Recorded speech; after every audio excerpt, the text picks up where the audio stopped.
वो औसत कहते हैं। लेकिन क्या है कि जैसे एजुकेशन बढ़ी, लिटरेसी बढ़ी है, तो अब दोनों लगभग विलुप्त प्राय हैं। अब तो सीधा वर्ड एवरेज पूरा हो, ये लिख रहे। गांव में भी ये पूछते हैं कि भाई क्या एवरेज आया। कोई बता सकता है इसमें लिपि कौन सी यूज हुई एवरेज में? एवरेज जो शब्द है ये वाला, ये इसमें कौन सी लिपि यूज हुई है? और इसमें वेरी गुड, सिट डाउन। इसकी लिपि देवनागरी है, जिसमें ए आ यूज होते हैं, वो लिपि देवनागरी होती है, लेकिन भाषा इसकी अंग्रेजी है। ठीक, जैसे कि हम आजकल व्हाट्सएप पे क्या करते हैं, कौन सी लिपि यूज करते हैं?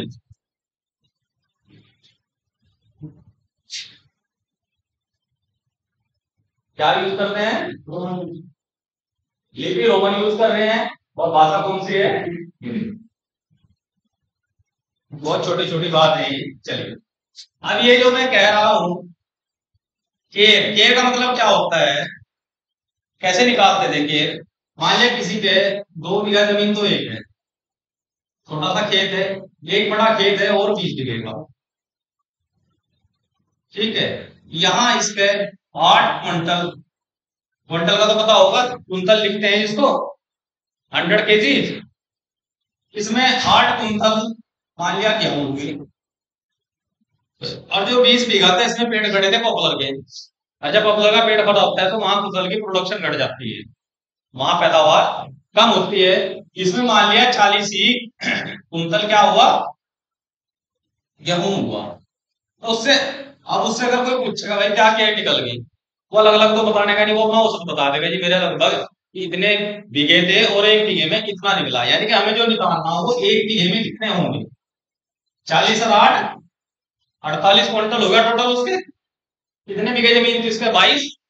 अगर 48 को हम 22 से भाग कर देंगे, क्या आएगा? 22 × 44, 2 क्विंटल समथिंग आ जाए। ठीक, अब दूसरी बात पे आइए। आप में से कोई एक बच्चा खड़ा हो, कोई भी है, जिसे अपने किसी एक क्लास के नंबरों का पता हो। 12th पास कौन कौन है? जिसने अभी पिछले साल 12th की हो, खड़े हो जाओ। जिसने 12वीं पास की हो अभी, जो 12th पास है, जो अपने 6 के 6 सब्जेक्ट के मार्क्स बता सके, है नहीं किसी को पता? बताओ, हिंदी में बताओ कितने थे? 86। English, math, 89। उसके बाद साइंस, अलग अलग थे। हाँ, और पीसीएम ग्रुप हो गया ना। तो साइंस में क्या, physics, physics 90, chemistry 85, grand total 500। ठीक है, कितने मार्क्स बने हैं? 6 6 12 9 21 और 5 26 9 8 10 9 29 8 27 8 35 8 4 तो 36, यही है ना? या कम ज्यादा और कुछ? 6 6 12 9 21 और 5 26 2 10 9 19 और 8 27 और 8 35 और 8 40, इतने थे ना? ठीक है, जब इसकी परसेंटेज निकालते हैं किससे मल्टीप्लाई करते हैं? ऐसे ही निकालते हैं ना परसेंटेज। 5×40, 5×35, 87.5% आए। ठीक है, अब इनका औसत निकाल लू। कुल मार्क्स कितने हैं? क्या आपको 36, सारे मार्क्स को जोड़ लेंगे ना, कितने सब्जेक्ट में है?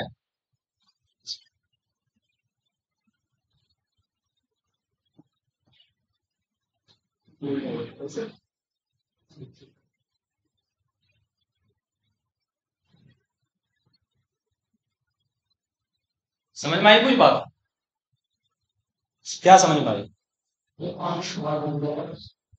हम जो परसेंटेज निकालते हैं ना, वो एक्चुअली में ये है कि एक सब्जेक्ट में उसका एवरेज कितना। क्लियर है? देखो कितने अच्छे मार्क्स हैं। सीबीएसई बोर्ड है, यूपी बोर्ड, कभी आते थे किसी के। लेकिन अब मार्किंग सिस्टम, पेपर सिस्टम सब बदल दिया गया। अच्छे अच्छे पढ़ने वाले ना जो धुरंधर थे अपने आप में, वो बेचारे 70% पे टूट जाते थे, बिल्कुल खत्म हो लेते थे कि भाई इससे ज्यादा गुंजाइश है नहीं। लेकिन उस समय रीजन एक और था। पश्चिम उत्तर प्रदेश की जो कॉपी जाती थी वो ऐसी जगह जाती थी कि वो लोग मार्क्स, कितना भी अच्छा आप पढ़ लो, नंबर आपको मिलना नहीं था, या सिर पटक सकते मतलब। और वहां की जो कॉपी थी, उनकी वन मार्किंग उनकी भी जैसी आज है वैसे ही। मैं बताऊं, 96 में मैं सेंटर टॉपर रहा हूं, हाई स्कूल का 4 स्कूलों का सेंटर था। मेरी परसेंटेज भी 12.5, जबकि मैथ में मेरे 87 मार्क्स। ऐसे थे मेरे केमिस्ट्री में 40 नंबर का पेपर हुआ, केमिस्ट्री का 10th का, 2 नंबर का छोड़ रहा था, 38 में से मेरे 37 थे। इंग्लिश में कहीं कलम रखने को गलती नहीं थी मेरी फर्स्ट सेकंड पेपर में, लेकिन नंबर शायद 57 ही थे 100 में। नंबर देने की कसम खा रखी थी। मुझे आज भी ध्यान है, मॉडल पेपर आते थे उसके मास्टरमाइंड के, रोज के क्वेश्चन लगभग 90 क्वेश्चन थे, जिनमें से 3 क्वेश्चन आने थे। हमने 90 के 90 रट लिए थे। हमारी लर्निंग पावर ऐसी थी कि हम कोमा पे बोलते नहीं थे, कोमा भी दबा देते थे। ये इसी में हमारी यही कंडीशन है। यही एमएस कॉलेज में की है। 50 में से 48 नंबर हमारे जिक्स में आए। मैथ में तो 50 में से 50 दिया है।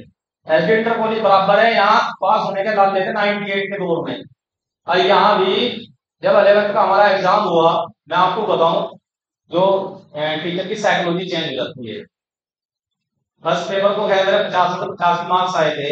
सेकंड पेपर में मेरा क्वेश्चन भी गलत, बीच में कैलकुलेशन मिस्टेक होगी, आंसर भी गलत। लेकिन बंदे ने जब पहले 8 क्वेश्चन चेक कर लिए 5-5 नंबर के, वो सारे ही सही है, तो वो भी सही कर दिया हमने, उसमें मुझे 49 मार्क्स मिले। तो जब, अच्छा हमारे यहाँ क्या होता था, मान लो 10 अच्छे बच्चे, एक बच्चा खराब, तो ये समझो जो खराब है वो तो गिर गया 10 अच्छों के साथ। अब क्या है, कोई एक अच्छे बच्चे कॉपी 10 खराब के साथ लग गई तो वो टूट गया। और ये चीज उत्तर प्रदेश लोक सेवा आयोग में भी होती है। संघ लोक सेवा आयोग में हम नहीं कह सकते, क्योंकि संघ लोक सेवा आयोग में 2 से 3 इन्विजिलेटर कॉपी चेक करो, कभी एक टीचर कॉपी चेक नहीं करता। कम से कम 2 टीचर तो कॉपी चेक करते हैं, और वो बैक अंडर लाइन करते हैं, अपने अलग अलग मार्क्स देते हैं, फिर उनके मार्क्स का एवरेज निकाल के तब मार्क्स। ये चीज समझ कर कंफ्यूजन हो औसत का, अपने नंबर देंगे जो घर जाके सब अपने अपने औसत निकालना, परसेंटेज आपको अपने आप पता लग जाएगी। ठीक है, चलिए अब हम आते हैं कुछ बस बस बस बस ऐसे करते कुछ चेंज करता ना हो जाएगा पहले से।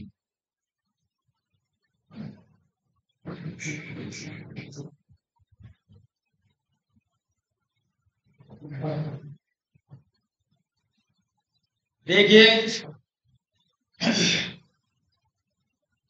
एक क्वेश्चन दिया हुआ है, साधारण प्रश्न है बिल्कुल। जुलाई अगस्त सितंबर, जुलाई अगस्त सितंबर अक्टूबर महीने में किसी स्थान पर वर्षा क्रम से 70 सेंटीमीटर,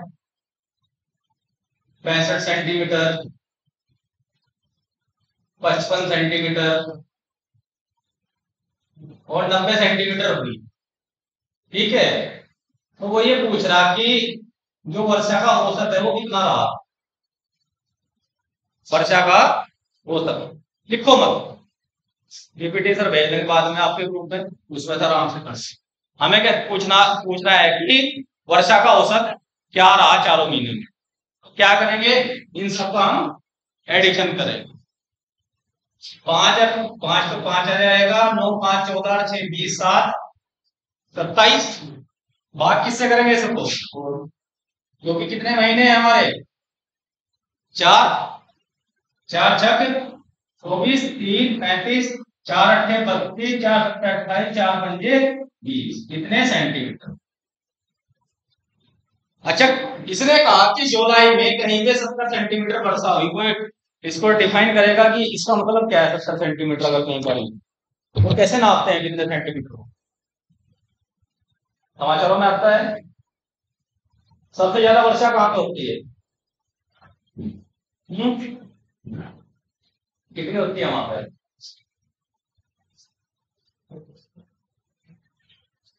कितने?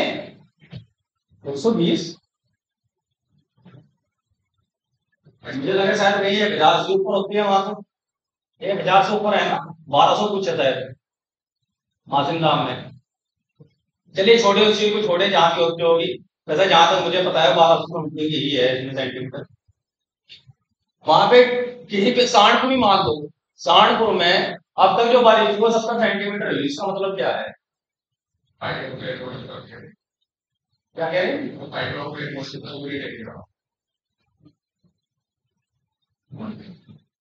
समझ में आया किसी के? चलो मैं समझाता हूँ देसी भाषा। आइए, घर में अगर किसी के बिल्कुल वर्टिकल कांच का गिलास है, किस किस के है?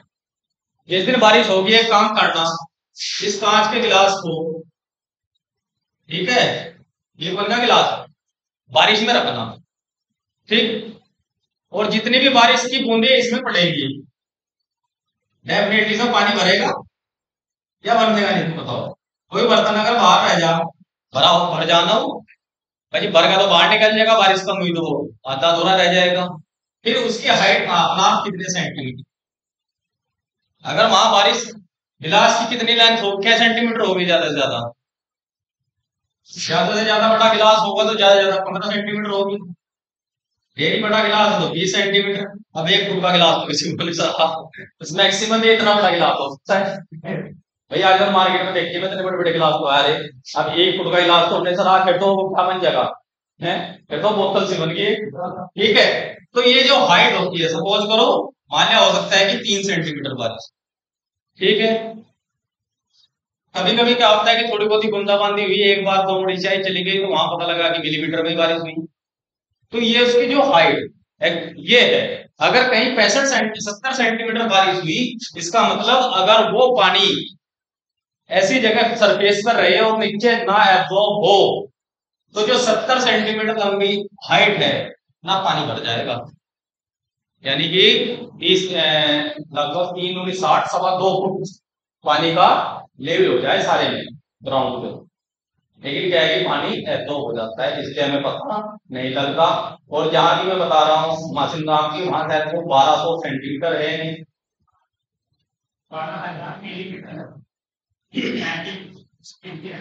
देखिए 12,000 क्या है? mm है ना, ठीक है। इसको 10 से भाग करेंगे तो 1200 क्या बन जाएगा? cm।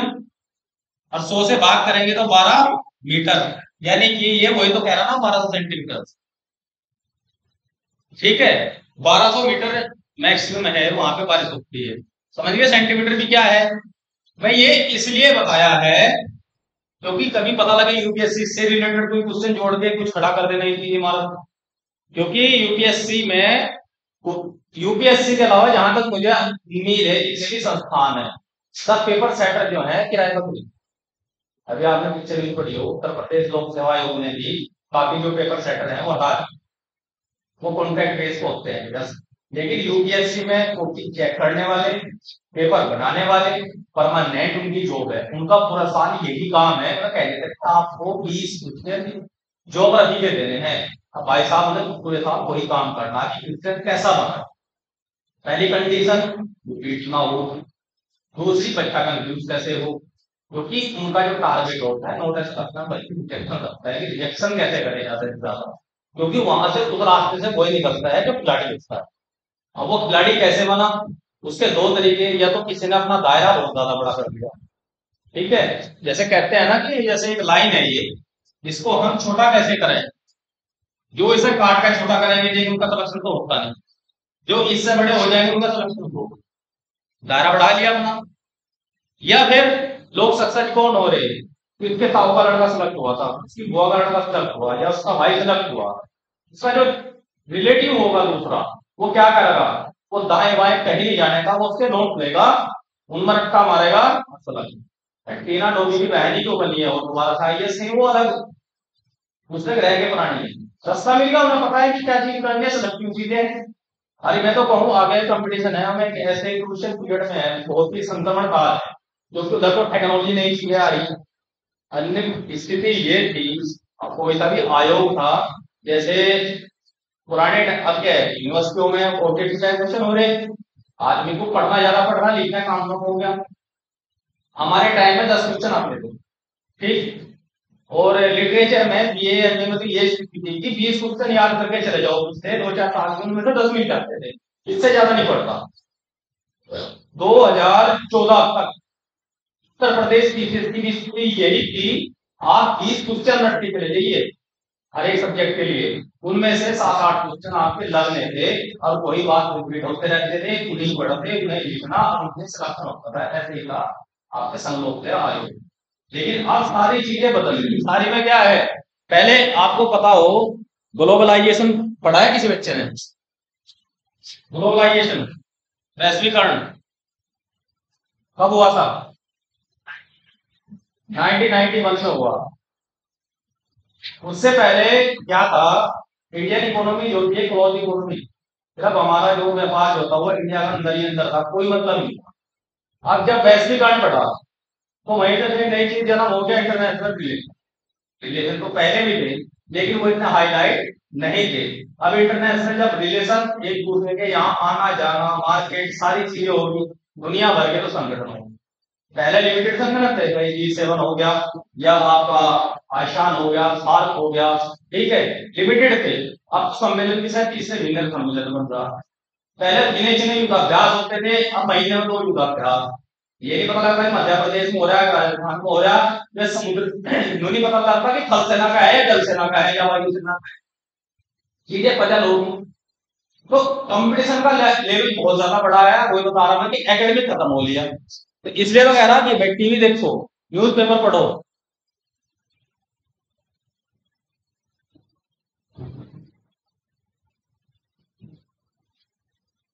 चलिए एक क्वेश्चन है,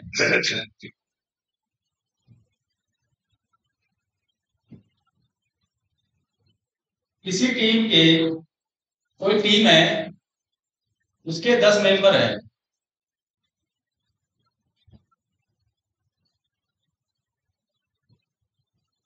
उनकी जो एवरेज एज है, औसत आयु, वो 30 वर्ष है। और इनके साथ अगर कैप्टन भी आ जाए, औसत जो एवरेज आयु है वो 1 वर्ष बढ़ जाती है, 1 वर्ष बढ़ जाती है कैप्टन की एज बता।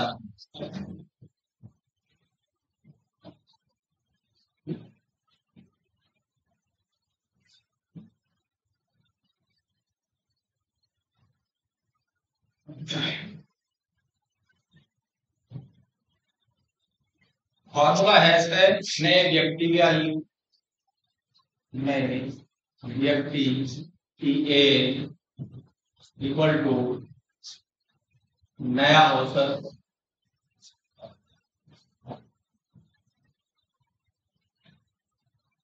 प्लस माइनस कमी या वृद्धि,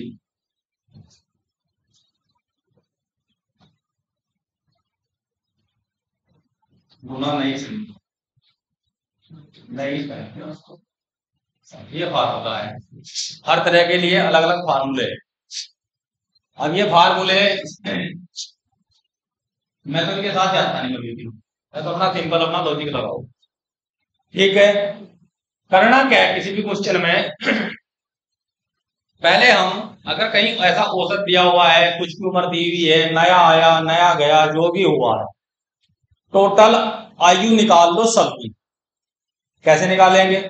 मान लिया मैं कहूंगा आप कितने लोग बैठे, 2 2 4 2 3 6 2 4 8 10 12 14 16 18 20 21 लोग है। कितने स्टूडेंट है आज? 21 है।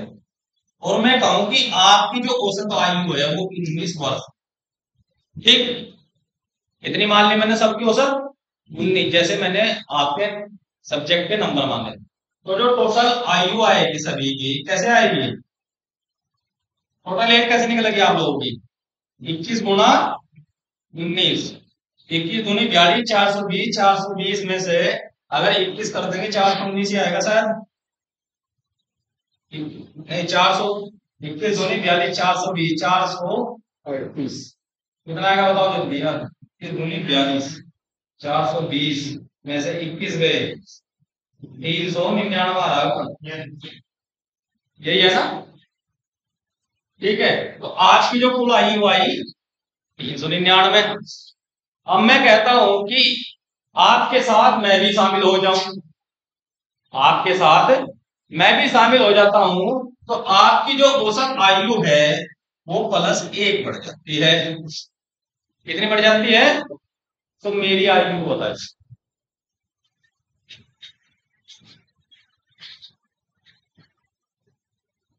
हेलो हेलो, ठीक है, कैसे लगाओगे दिमाग? मैं भी आ गया, ठीक, और मेरे आने से कुछ ना कुछ परिवर्तन तो होगा।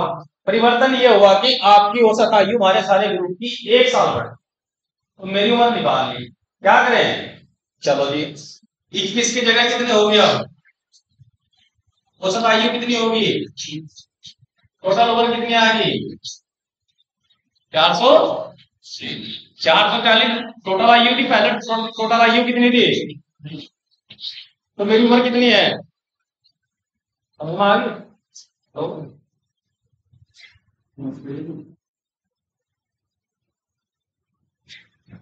एनडीए की लगभग ये समझो 15-20 मिनट की आ जाएगा।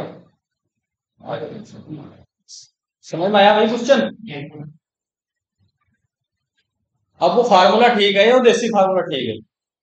हिंदुस्तान का आदमी देसी में रहेगा लेकिन कामयाब रहेगा। अंग्रेज मत बनो, क्योंकि बड़े से बड़ा साइंटिस्ट भी अपने ब्रेन का यूज कर पाया 1% भी। इतना बड़ा सुपर कंप्यूटर हमारे अंदर है, सिर्फ सोचने का प्रयास करो। ठीक, अब ये क्वेश्चन करते हैं। टीम में 10 सदस्य थे, एवरेज ये कुल आयु कितनी हुई? 300। ठीक, कैप्टन आया, एवरेज कितना बढ़ गया? 1।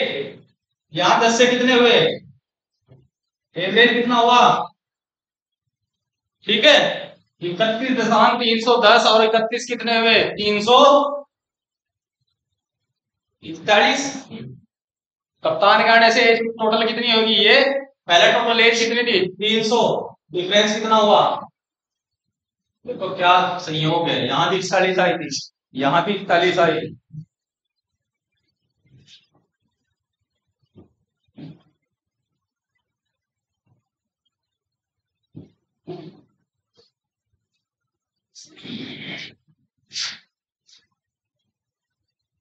ये बस बढ़ने की बजाय अगर कम हो जाती है फिर क्या आयु आएगी?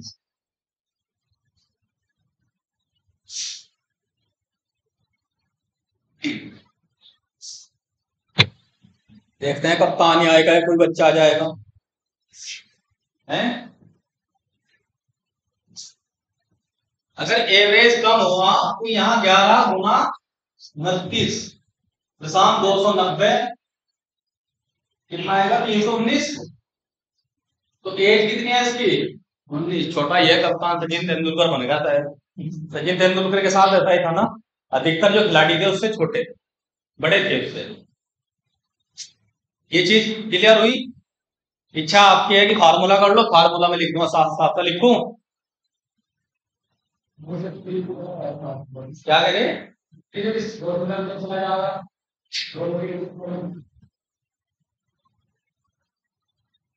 ट्रिक पता क्या होती है? एक समस्या से निजात पाने के लिए दूसरी समस्या में फंसना, क्योंकि ट्रिक के साथ मजबूरी है जिसे हमें लर्न रखना पड़ेगा। और मानव प्रकृति है, अगर कोई चीज 100 दिन के अंदर रिवाइज नहीं हुई ना, बस 100 के बाद वो नट जाता है, वो 0 रह जाती है।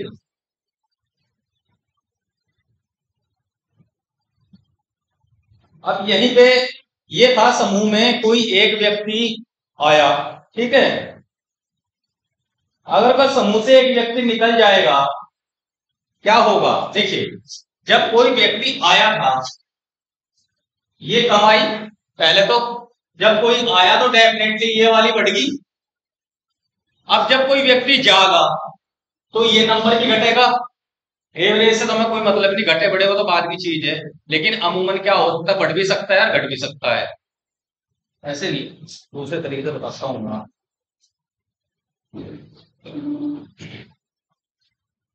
जब कोई व्यक्ति आएगा, ठीक है, यहां कुछ नंबर है, मान लिया कोई भी आदमी हो सकते हैं, और यहां बात करता हूं एवरेज। ठीक, कोई व्यक्ति आया तो नंबर क्या होंगे? संख्या तो बढ़ेगी, एवरेज बढ़ भी सकता है और घट भी सकता है। यहां टोटल आपने क्या निकाल लेंगे इसमें? टोटल एज निकाल लेते हैं या टोटल जो भी वैल्यू निकालते हैं। फिर यहां पे मान लिया पहले कितने थे, 10 मान लो, यहां एवरेज सपोज करो आप 20 का मान लिया। कोई व्यक्ति गया, नहीं आए की बात कर रहे हैं ना, तो यहाँ पे क्या हो जाएगा, 11 हो जाएगा। अब एवरेज अगर वो कह रहा बढ़ रहा या घट रहा, उसके हिसाब से हम यहाँ पे कैलकुलेट करेंगे। इसकी मल्टीप्लीकेशन और इसकी मल्टीप्लीकेशन डिफरेंस होगा, वो हमारा आंसर आ जाता है। अब कोई व्यक्ति गया, क्या हुआ, गया, जाने पे ये नंबर क्या होगा, ये नंबर घट जाएगा। एवरेज वो जैसे कहेगा बढ़ेगा, या हो सकता है मान लिया किसी ग्रुप में से छोटा बच्चा निकलेगा तो एवरेज क्या होगा, बढ़ जाएगा, और कोई ज्यादा एज का व्यक्ति निकलेगा तो हमारा एवरेज घट जाएगा। तो फिर यहां जो भी आएगा एवरेज में समथिंग, इनकी मल्टीप्लीकेशन करो और इसकी मल्टीप्लीकेशन करो, इनका फिर डिफरेंस आ जाएगा। उस फार्मूले की बजाय अब आपको अपने आप देखना है, मैथमेटिक्स के हैं, जिसमें भी ज्यादा आए कम वाले में से माइनस कर दो, क्योंकि ये चीज माइनस में तो आनी तो रही, क्या एवरेज माइनस में आ जाएगा? तब आया था अगर वो किसी के घर से निकाल कर लेता।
वो लेके जा रहे हैं, कटे गए ना पेड़ पौधे।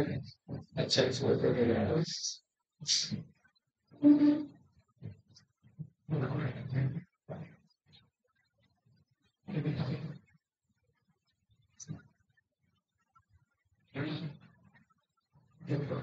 20 व्यक्तियों की आयु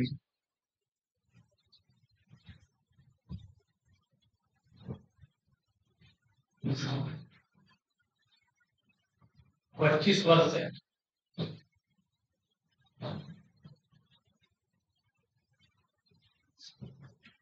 20 वर्ष औसत आयु,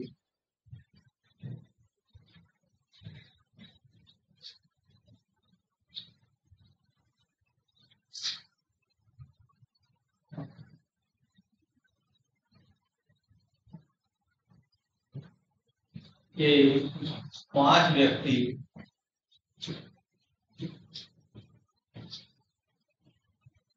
उनके साथ हो जाएं,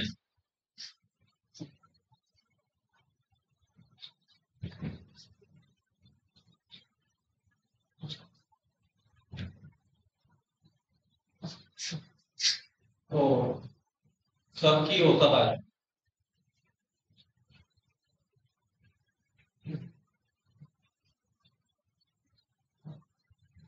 सबकी औसत आयु।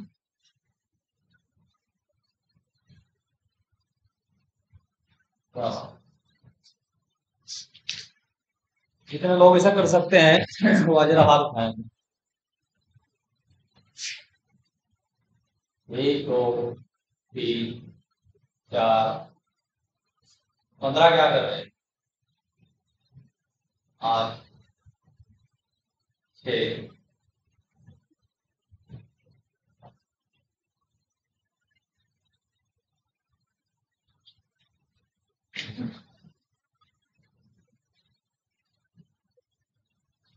देखिए 99% क्वेश्चनों में ना कुल आयु निकालनी पड़ेगी। पहले ग्रुप की कुल आयु कितनी आएगी? दूसरे की कुल आयु कितनी आएगी? 500 और 2 कितने आएंगे? आदमी कितने कुल? 600/25 कितना होगा? 24 आ गया ना।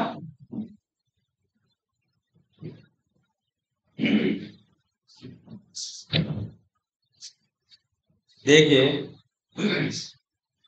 20 व्यक्ति की आयु तो 25 वर्ष, इनकी जो टोटल एज होगी 500 साल आ गई।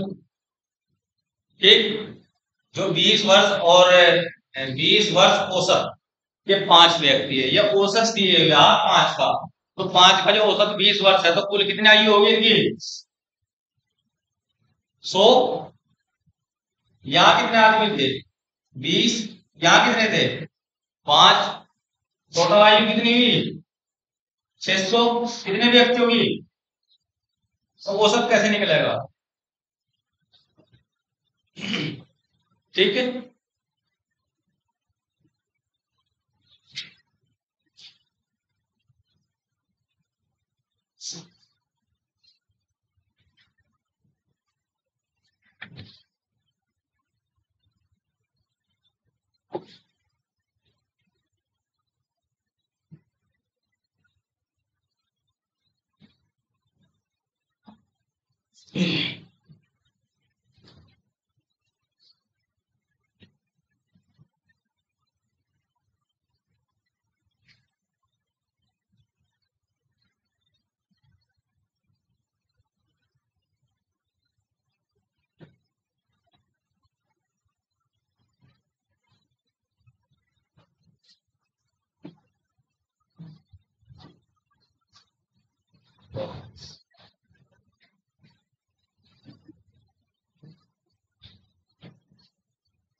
ये था एक समूह में दूसरा समूह जोड़ा गया।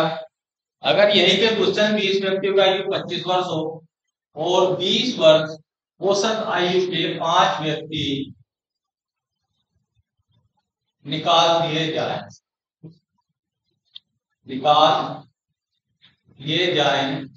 तो औसत क्या होगा?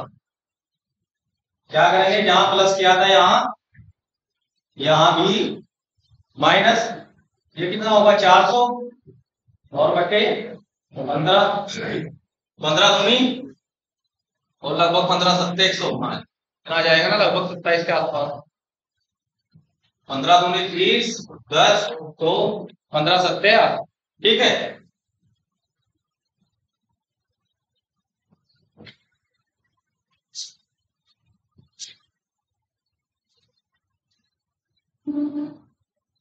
एक क्वेश्चन है, किसी कक्षा में एक क्लास है, 60 स्टूडेंट हैं, उनका जो औसत है वो 55 किलोग्राम। यदि लड़कियों का औसत भार, गर्ल्स का जो है औसत भार जो है एवरेज 50 केजी है, और लड़कों का औसत भार, बॉयज का जो एवरेज है 65 केजी है,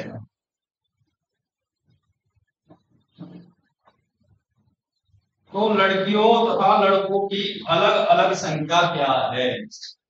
बॉयज की भी संख्या पूछ रहा है और वो गर्ल्स की भी संख्या पूछ रहा है।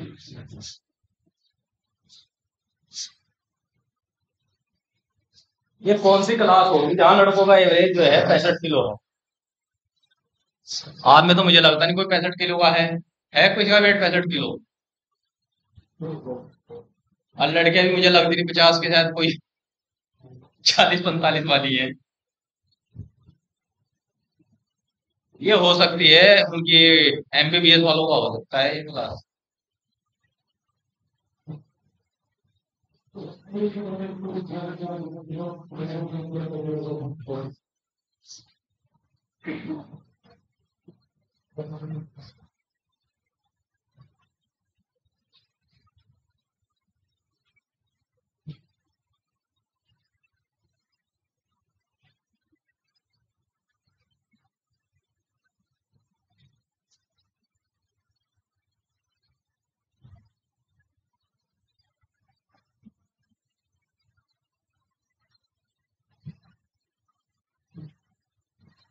देखिए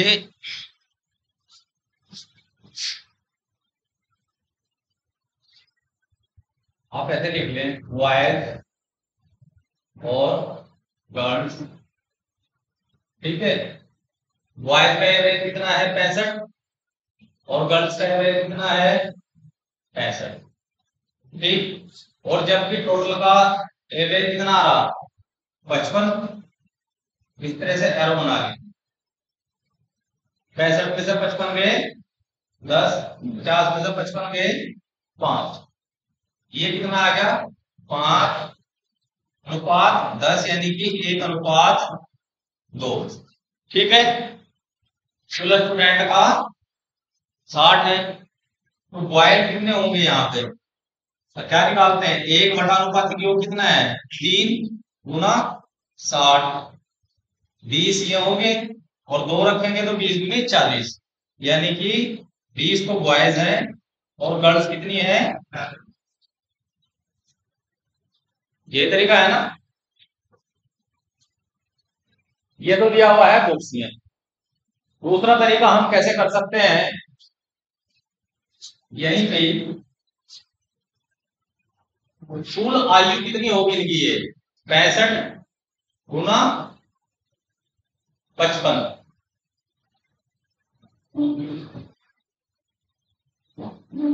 65 × 55, ये कुल उम्र होगी ना सभी स्टूडेंट की, यही है ना।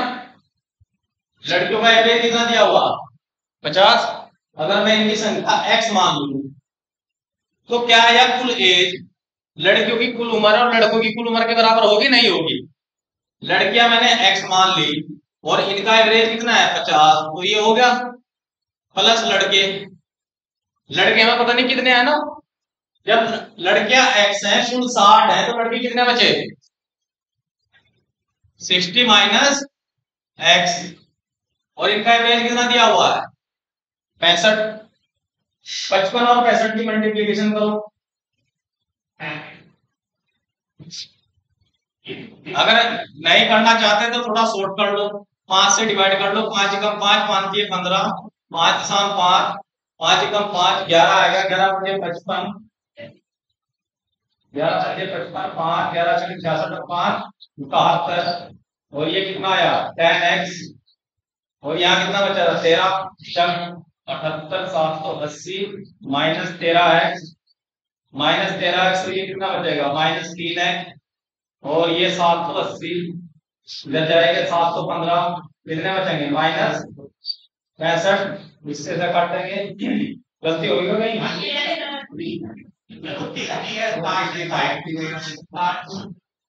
ये चलो गलती होगी, सुधार लियो अपने आप। मेथड तो समझ में आ गया। अब मैं फिर वही कहूंगा, ये मेथड जो आपका है ये एवरग्रीन है। इसे कोई ये कहे ना कि भूल जाओ, अगर आपके समझ में आ गया आप भूलोगे नहीं। और यही नहीं, पता नहीं कहां कहां किसको यूज करोगे इस कंसेप्ट को। और ये है कि आपको सोचना पड़ेगा कि ये लग रहा है, ये नहीं लग रहा है, कहीं लग जाता है कहीं ये नहीं लग रहा, क्योंकि हमें इसे यूज करते काफी सावधानी रखनी पड़ती है इसकी संख्याओं में।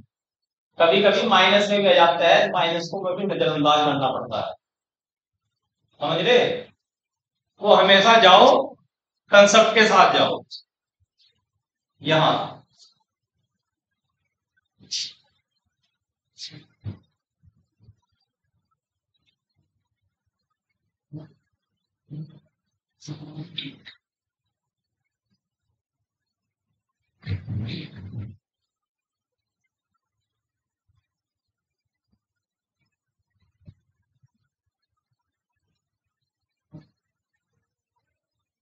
एक क्वेश्चन और देखिए,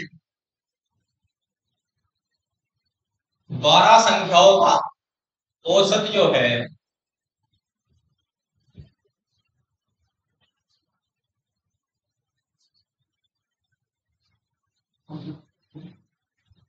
12 संख्याओं का जो औसत दिया हुआ है वो 20 है।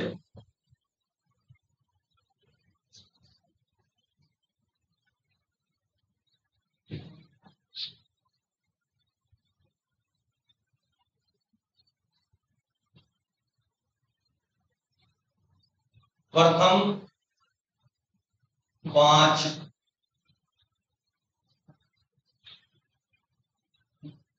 संख्याओं का जो औसत है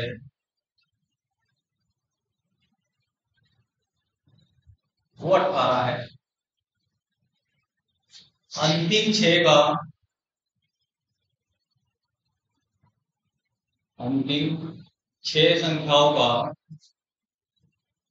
जो औसत है 22 है। छठी संख्या पूछ रहा है कौन सी है।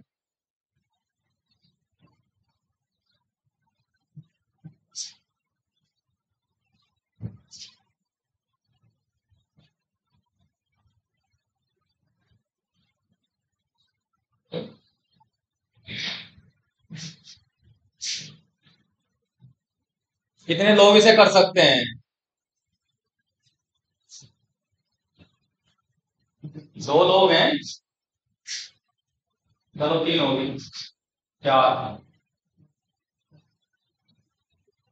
19 लोगों में से 4 लोग कर रहे हैं, तो जो परसेंट आता है 4 पंजे 20, यानी कि 20% ही, उसे 20% लोग ही कर रहे हैं। क्या समझ में नहीं आ रहा आपके? औसत समझ में नहीं आ रहा, क्या समस्या है? अगर यही आप लोगों को समस्या आएगी तो आगे कैसे होगा? जितने बेसिक स्तर से मैं पढ़ा रहा हूं, इतना बेसिक स्तर का ये तो कक्षा 6-7-8 होता है। 9-10 में भी कोई टीचर इतने हेडक पालता नहीं, ठीक है, क्योंकि समझ में नहीं आता कि 9-10 में कि टीचर अपने आप को ज्यादा होशियार समझता है या बच्चों को ज्यादा होशियार समझते हैं। और आप लोगों को अगर समझ में नहीं आ रहा तो भाई आप बेसिक के मारे में हो, क्लास सुधार लोगे तो फायदा होगा। अभी सीसेट हजार ऐसे हैं जो जीएस में मेरिट में आ रहे, लेकिन सीसेट में उसको आउट कर दिया। और अभी का मैंने जो दिया, मैं बता रहा हूँ, मैंने भी 2023 का पीसीएस का दिया है। सी सेट का पेपर इतना बढ़िया बना रखा था उसने, मैथ रीजनिंग का इतना बढ़िया पेपर था। आप अंदाजा लगाइए कि शायद 2 या 3 क्वेश्चन मैंने भी नहीं किए, छोड़िए आपका सिद्धांत कौन ले। हालांकि मैं मेरा जो स्थिति है, मैथ रीजनिंग में लगभग लगभग 100% हिटर ही रहता हूँ मैं। मुश्किल होता है कि कोई मेरा एक दो क्वेश्चन गलत हो, लेकिन मैं बहुत टेंशन पहुंच जाएगा यार, इतना कॉम्प्लिकेटेड दे दिया तुमसे। और नहीं यकीन है 2023 का सी सेट का पेपर उठाइए बीसीएस का, और फिर मुझे बताना ना उसमें फार्मूला कौन सा लगेगा। कासिम सर से पूछो, एक क्वेश्चन तो हाँ जी, यस सर। एक क्वेश्चन मैंने यहाँ पढ़ाया था उसका सी सेट का यूपीएससी में, और वो एज भी रखा कैलेंडर में, चुका तो उसकी संख्या भी नहीं बदली उसमें। तो इन्होंने भी, क्योंकि 3 दिन में पहले मैंने पढ़ाया, इन्होंने पूछ लिया सीधा आंसर टिक कर दिया। क्योंकि लेवल जो डिफिकल्टी लेवल है वो बढ़ाते जा रहे हैं, इसलिए मैंने कहा कि कंसेप्ट कर लो, ज्यादा चक्कर में मत पड़ो। धीरे धीरे क्वेश्चन तो करने की आपके भी उम्र पड़ी है, चिंता ना करो, क्योंकि कंसेप्ट आप घर में नहीं कर सकते ना, ये कहीं बुक्स में मिलेंगे। अच्छा मिलेंगे भी तो टुकड़ों में मिलेंगे, वहां से क्या हो जाती है बोरियत, फिर आगे पढ़ नहीं पाता। अब देखिए एक चीज और अपनाओ, क्वेश्चन में अगर कहीं जरूरत लगती है कि नंबर डालने हो या डॉट डॉट लगानी हो, तो बेझिझक आप डॉट लगा दीजिए। किसने कहा 12 संख्याओं का औसत ये है, प्रथम 5 इतनी है, अंतिम 6 ये है। चलो जी 12 संख्या 1 2 3 4 5 6 7 8, डॉट ज्यादा बड़े होगी, छोटे कर लेते हैं।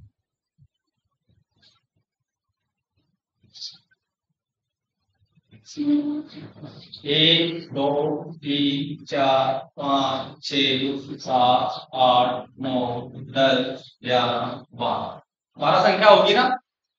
अब समझना 12 संख्याओं का औसत 20, यानी इनका जो टोटल औसत है वो 20 है, ठीक। और संख्याएं कितनी है 12, तो टोटल कितना हो गया इनका योग, क्लियर। प्रथम 5 संख्याओं का 18, 1 2 3 4 5, इनका कितना है 18। संख्याएं कितनी है 5 है ना, औसत 18, तो टोटल मान कितना हो गया 90। अंतिम 6 संख्याओं का 22, 1 2 3 4 5 6,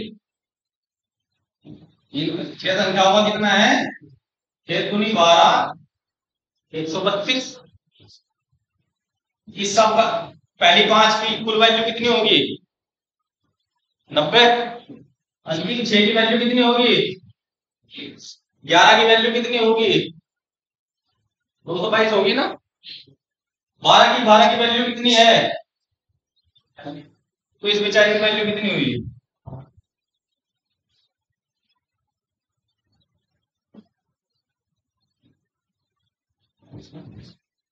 है, कहीं दिमाग लगाने की जरूरत इसमें। बस औसत में तो देखना कि कुल वैल्यू, जहां तक मैंने बताया आपको 99%। उससे देखने में तो ऐसा लग रहा है कि पता नहीं कहां से हम बता दिए हमने तो शायद निकल नहीं पाएंगे इसमें से। ऐसे अगर हम इसको समझ रहे, कौन सी ट्रिक की जरूरत है आपको, पहली 5 की कुल वैल्यू, बाद की 6 की वैल्यू, बीच वाली अपने आप आ जाएगी। एक दूसरे और तरीके का क्वेश्चन इसमें ये है, वो भी देखो आप।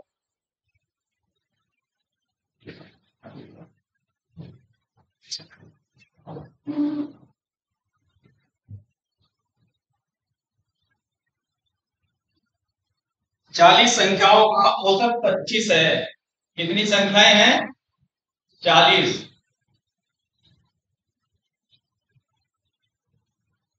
कितना औसत है इनका 25। प्रथम 25 संख्याओं, प्रथम 25 संख्याओं का जो औसत है वो 30 है, ठीक। अंतिम 16 का, अंतिम 16 संख्याओं का जो औसत है वो 42 है। किसका पूछ रहा हो, 25वीं संख्या का मान पूछ रहा हो। 25वीं जो संख्या है वो हमारी क्या है,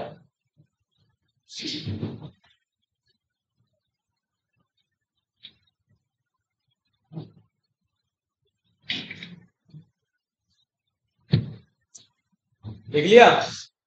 आइए लास्ट क्वेश्चन आ गए। यहां मैं औसत का बता रहा हूं। ये कंसेप्ट आपका रीजनिंग में भी यूज होगा। पूछता है ना कि अगर अल्फाबेट को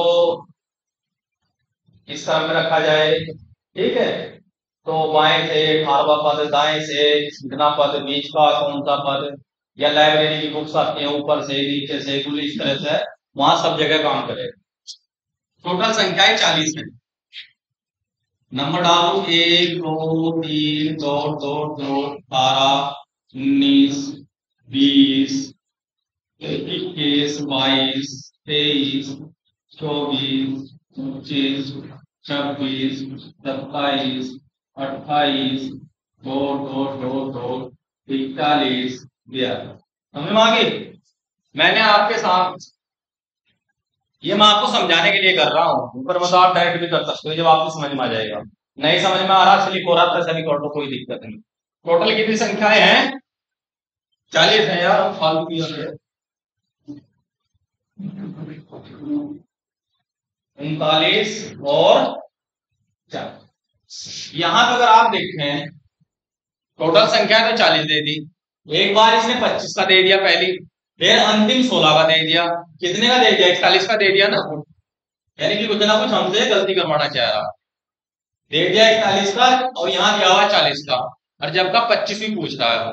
ठीक है, आप देखते हैं पहली 25 कहां तक है, ये दीवार खड़ी कर दी, यहां तक की जितनी भी संख्याएं हैं इनका औसत कितना है? 25। तो नहीं, पहली 25 संख्याओं का औसत कितना है? 30। उनकी सबकी वैल्यू कितनी आ गई? 7.5। ठीक, अंतिम 16, अंतिम 16 है ना। अब मैं यहां देखिए 28 के बाद 29 30 31 32 33 34 35 36 37 38 39 40 होगी पूरी संख्या है। अंतिम 16, अंतिम 16 की बात करेंगे, यहां से गिनना शुरू करेंगे। 1 2 3 4 5 6 7 8 9 10 11 12 13 14 15 26 तक कितनी हुई? 15। ये 15 होगी ना, और एक 16, यानी कि इस भाई साहब ने इधर से भी ली थी ये, और ये इधर से लिया। यहां तक तो 16 बैठ गई ना ये। इनका औसत कितना दिया हुआ है? दिया है, इसकी वैल्यू निकाल दो। 16 दूनी 32, 3 16 चौका 64 और 3 672। अब यहां समझने वाली चीज क्या है, 25 इसमें भी है, इसमें 25वें नंबर की जो संख्या है इसमें भी है, और 25वें नंबर की संख्या इसमें भी है, यानी कि इसमें और इसमें 25 है ना, इसमें भी जो 25वें नंबर पे है वो संख्या का मान इसमें भी है ना, और इसमें भी है। चलो जी, इन दोनों को जोड़ो, तो 7 5 12 और 7 6 13 1 1422। सारे योग कितना है इसका? लेकिन इसमें जो 25वीं संख्या कितनी बार है, और इस वैल्यू में 25 चौका 100, इसमें कितनी है? एक बार है ना, 1000। ये देख लो कहीं गलत तो नहीं हो रहा है, ये सही है ना। अब क्या करें, इसमें तो पूरी संख्याएं कितनी है? 40। इसमें 41 होगी। 41 क्यों होगी? क्योंकि एक रिपीट हुई। अगर इसमें से ये माइनस करेंगे तो क्या 25वीं संख्या आ जाएगी? नहीं, जो 2 बार जोड़ रखी है हमने, हम तो एक ही बार तो जोड़नी, तो इसलिए उसको हम माइनस कर देते हैं। अच्छा, इसमें गड़बड़ हो जाती है कभी कभी, जैसे वो अंतिम 16 कह रहा, 40 में से अगर 16 कम करें कितना होगा? 24 हो जाता है ना, लेकिन ये है यहाँ पे कितना? 25वीं। तो कभी भी जब ऐसी काउंटिंग हो तो अपना ओरल कर लिया करो, क्योंकि इसमें प्लस माइनस का ये बहुत बड़ा चक्कर रहता है। यहाँ पे 26 से, क्योंकि 26 और आपका 14 40, ये चीज समझ में आई। इस तरह से भी आप एक एक नियम बोलते हैं हिंदी में, इसको एक एक नियम से भी आप इसको कर सकते हैं इनके कुछ। बाकी जो और क्वेश्चंस हैं वो सबके अपना कोई भी बुक आपके पास हो उससे स्टडी कीजिए। आपके लिए आप आजाद हो, आपको ट्रिक अच्छे लगते हैं, कोई और मेथड अच्छे लगते हैं उससे कीजिए। इस तरह से अभी यह चीजें आपको कोई नहीं सिखा सकता। मैंने आपको बेसिक बताई, धीरे धीरे अपने आप प्रयास कीजिए। अगर आपको लग रहा है यार मुझे उसको समझ में नहीं आ रहा तो आप ये सीखिए कि मैं कौन सी, चाहे भले ही आपको 6 मैथ की क्लास पढ़नी है, 6 क्लास की मैथ की ले लो, 7 की ले लो, 5 की ले लो, जितना भी अपना लेवल डाउन हो सकता है क्लास पढ़ लो। करते नहीं है जो आप यूपीएससी का कैंडिडेट है, क्या वो अपना लेवल डाउन नहीं मारता? मारता है। हर बंदा कहता है 6 to 12 एनसीईआरटी पढ़िए। हैं? अरे फिजिक्स केमिस्ट्री ज्योग्राफी पढ़ते हो, मैथ भी पढ़ दो, क्या दिक्कत है? क्यों नहीं पढ़ते भाई? ये तो इंडिया में प्रचलन है, सब कहते हैं एनसीईआरटी पढ़ो 6 to 12। पहले तो था जैसा था, लेकिन आज तो मजबूरी होगी कि टीचर वाले को पढ़ने के लिए थोड़ा सा 6 to 8 तक आप अगर एनसीईआरटी मैथ पढ़ लोगे, कहीं भी आप वही कर लो, छठी 7वीं 8वीं की एनसीईआरटी मैथमेटिक्स पढ़िए। मैथ का जितना भी चीज है लोक सेवाओं के लिए है वो मोर देन सफिशिएंट। लेकिन हम पढ़ते क्या है? हम पढ़ते भी ज्योग्राफी पढ़ेंगे, हिस्ट्री पढ़ेंगे, पॉलिटी पढ़ लेंगे, इकोनॉमिक्स भी कोई पढ़ता, या वर्तमान में साइंस एंड टेक पढ़ो। कोशिश करो मैथ भी समय दो। या किसने कहा था कि आज तक आपको कि मैथ की छोड़कर बाकी सारी पढ़नी? कहा तो नहीं ना? ठीक है भाई। बाकी आप लोगों के जो भी व्यू है कासिम सर को बता देना, जैसे भी पढ़ना हो आगे के लिए।